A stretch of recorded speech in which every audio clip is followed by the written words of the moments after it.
Вам спасибо, что пригласили. Очень здорово. Сегодня целый день ходим по городу, встречаемся, гуляем. Мне очень нравится Ижевск.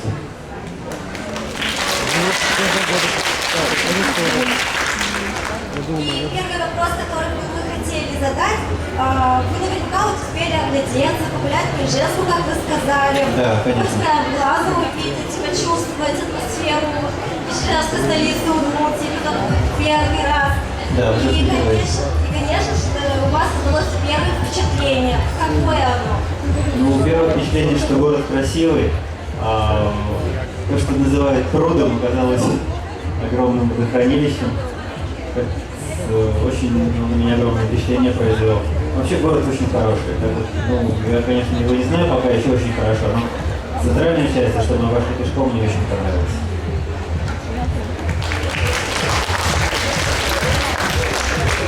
Дмитрий Александрович, в одном из интервью вы признались, что любите путешествовать больше, чем ваши друзья и родственники. А в каком месте вы были самым интересным? Что вам запомнилось? Ну, на самом деле иногда заносят по приглашению библиотек, там, систем библиотечных, какие-то маленькие поселочки, села очень далеко от больших городов. Там все необычно. В больших городах все-таки немножко не так. Там, конечно, запоминается больше всего. Я вот в этом году был в Якутии, был в Камчатке, везде был. И это всегда запоминается. Наверное, данное путешествие является своеобразным свежим глотком, вдохновением вашего творчества. Так ли это на самом деле? Ну, конечно, из каждого города приводишь какие-то новые впечатления, новые идеи, новые мысли, новые лица. Это все очень нужно писателю, потому что нельзя все время сидеть перед компьютером и писать. Нужен какой-то свежий глоток. А как вы стали писателем? Известно, что вы начали писать чуть ли не с 9 лет. Почему именно вот вы выбрали такую профессию? Ну, мне нравилось писать, конечно, в 9 лет я никакой профессии не выбирал. Просто мне нравилось читать, мне нравилось придумывать свои разные истории. И так вот все как-то и началось. Потом я уже на филологическом факультете написал «Дракончик Капутолку», «Как очередной момент», «Стоит пыли». Это были первые повести сказки мои. Наверное, как и у любого и у каждого человека, у вас есть свои кумиры, почитатели. Они у вас есть? Да, есть те, которым нравится то, что я делаю. Мне часто пишут, мы с ними бродим в Москве, там, или еще где-нибудь, когда кто-то приезжает. Это очень интересно бывает посмотреть на разных людей. Не секрет, что многие герои произведений являются прототипами в реальной жизни. А есть ли у ваших произведений реальные герои? Ну, бывает, что меня поражает внешность какого-то человека или еще что-то. Я его в той или иной степени задействую в книге. Не так, чтобы вот совсем встретить там, ну, не знаю, девушку или молодого человека и представить его свою книжку. Такого у меня никогда не было. Мне кажется, если бы такой герой был, то я не испытывал бы в нужной степени свободы. Я чувствовал бы себя зависимым от реального человека. Мне все-таки удобнее, когда герой придуман мной. Когда он намного более правдоподобен, и мне, ну там, не знаю, проще с ним что-то сделать такое совсем глобальное, убить его там. Еще что-то делать. В своих произведениях вы много пишете о чудесах. Ну, как скажем, ваши произведения пропитаны чудесами. Дмитрий Александрович, а сами в чудеса верите? А чудеса происходят в нашей жизни постоянно. Нужно просто уметь их видеть, и нужно понимать, когда они происходят и почему. Ну, конечно, чудеса это не так, что я там что-то очень захотел, там дождик пошел, или там силы мысли стульями жонглировать.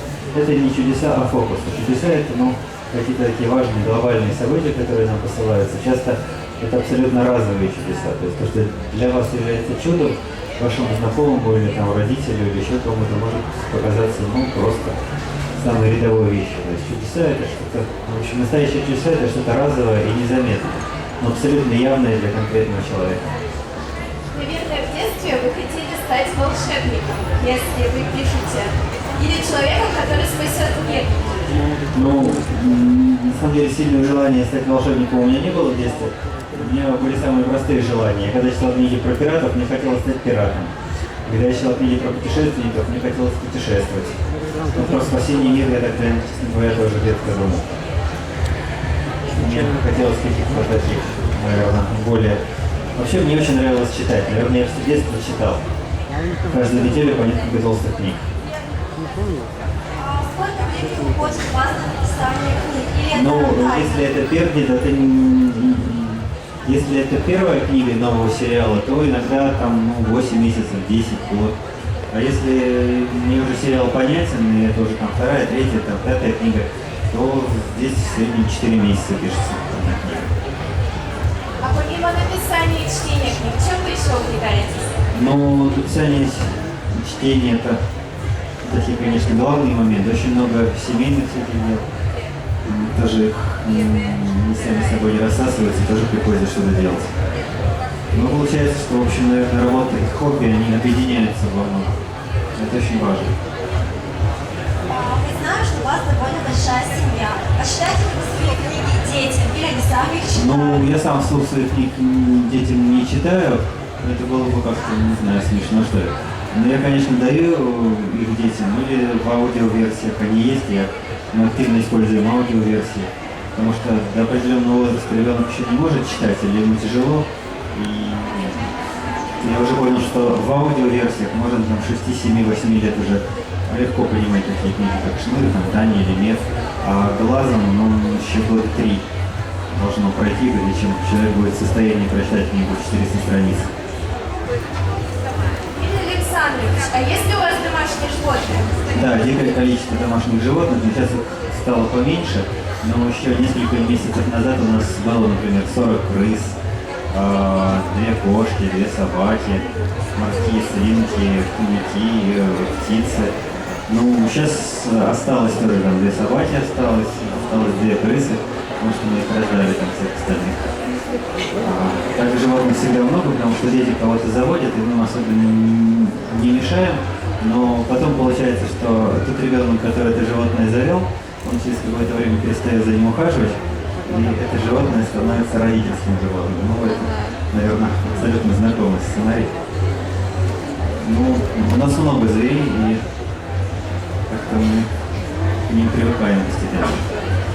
А вот вы и путешествуете, и книги пишете, и с фанатами встречаетесь, и с семьей тоже нужно проводить время. Должно быть, у вас есть какой-то волшебный ингредиент. Поделитесь с ним с читателем. Ну, волшебные ингредиенты я не знаю. На самом деле я не так много успеваю, как вот только что было сказано. Я многого не успеваю. Мне бы хотелось вообще так планировать день, чтобы не было времени прокладки, чтобы вообще ни секунды не терять лично, чтобы не было времени на раскачку между разного рода деятельностью.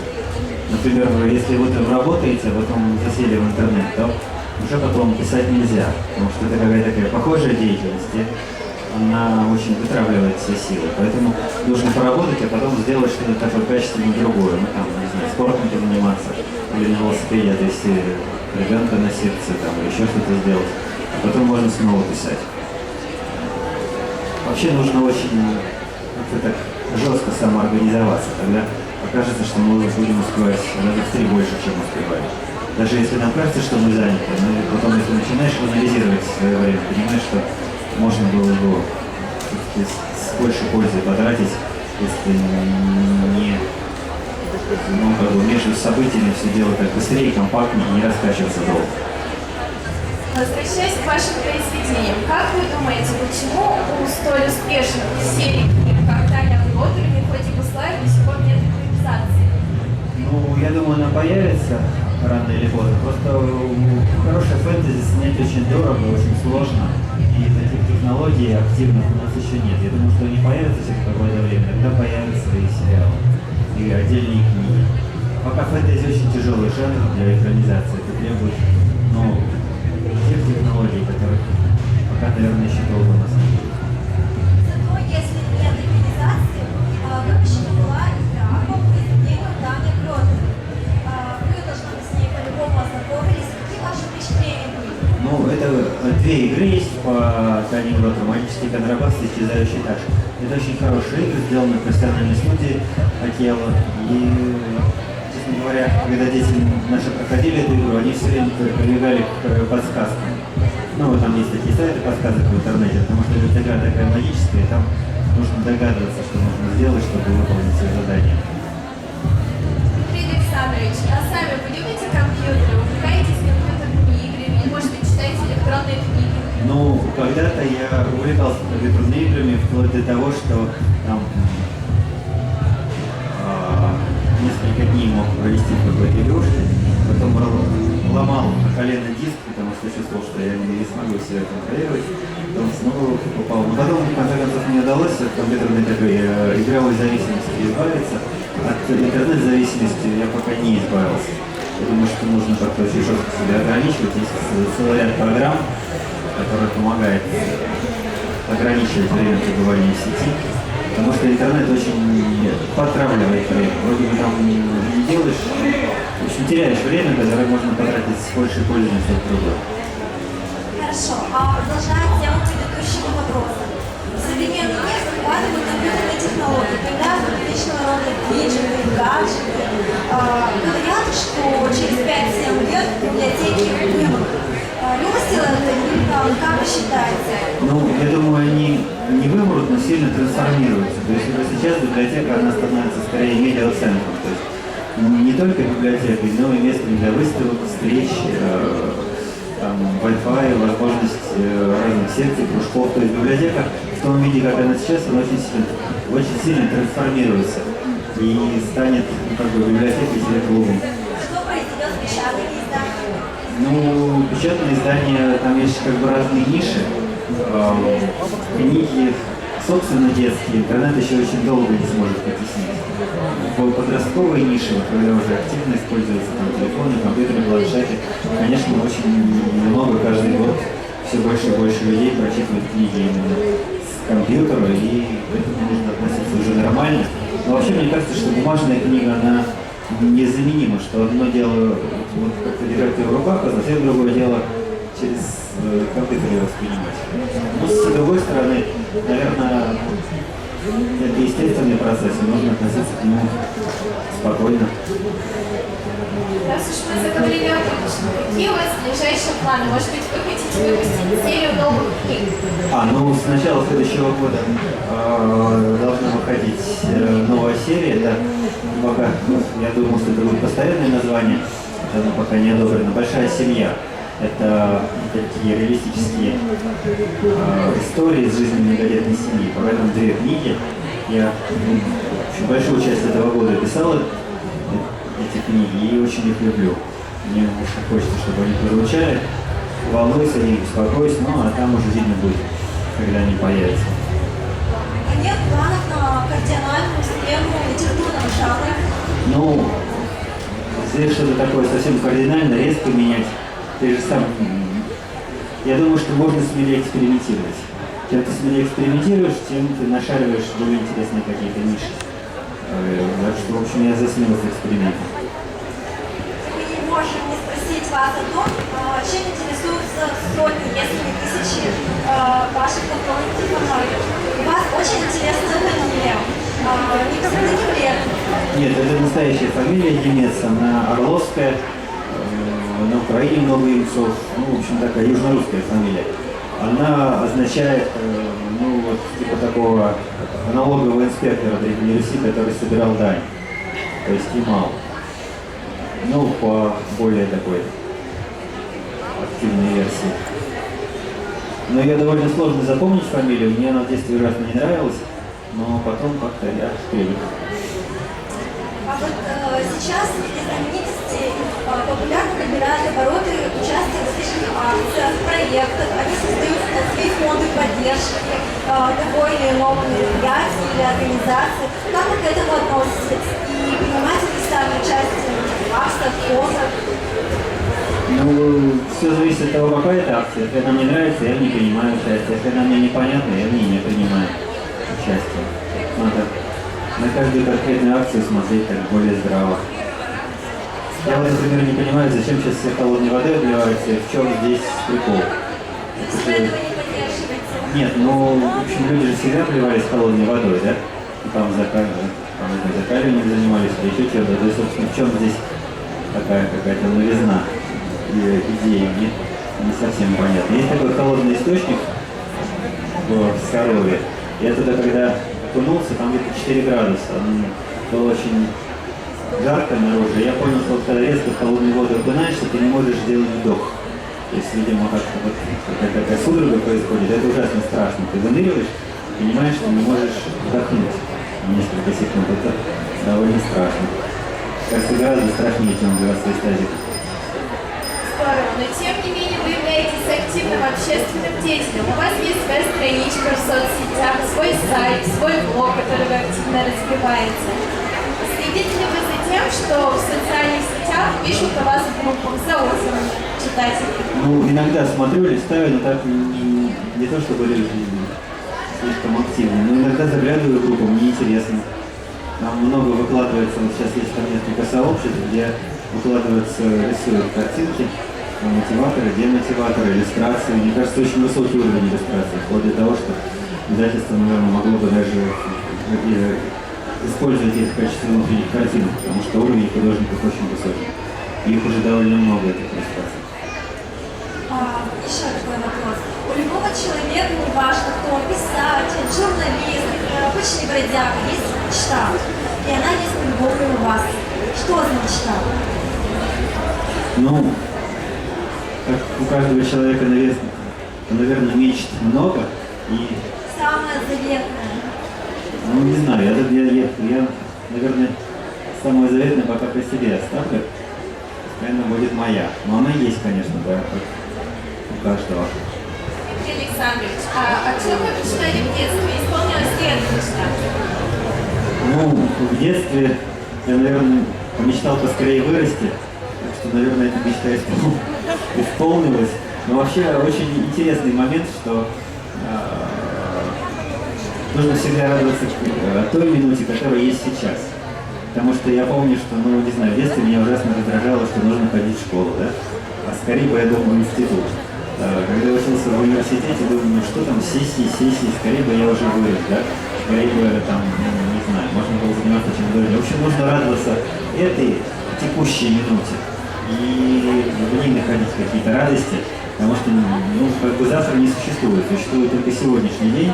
Не в том плане, что нужно сейчас как-то довес получать там, без разбора разного удовольствия, а в том плане, что понимаешь, что жизнь состоит из сейчас. И нужно сейчас стараться сделать как можно, ну, не знаю, полезных, умных, хороших дел, и этим делом обрадоваться. Дмитрий Александрович, мы знаем, что в зале привозят много поклонников вашего творчества. Среди них есть фаны, то есть любители, безумные любители ваших книг, произведений. И очень много желающих пообщаться с вами и задать вопросы.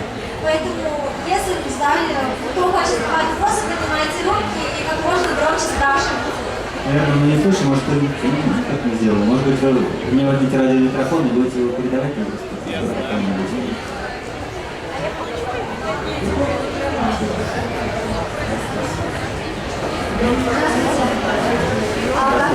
Как вы начинали писать книги?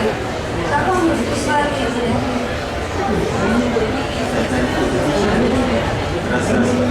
Вот это же более громко. Ну, книжки у меня вначале были повести сказки, «Дракончик Пыгл», «Только большой недомовят». Это был совсем другой жанр. Потом я постепенно вырастал, и вырастали, поднималась возрастная планка моих книг. А как пришла идея? Как приходит Идея как-то, она всегда приходит вдруг. Часто ты не можешь ее оценить, что она хорошая. Начинаешь думать, а потом она очень сильно трансформируется. То есть то, что приходит изначально как идея, и то, что потом выходит в самом конце, как некий готовый продукт, это абсолютно разные, конечно, вещи.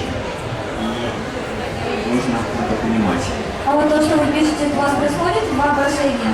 Ну, когда я пишу, я себе, ну, скажем, да, конечно, представляю.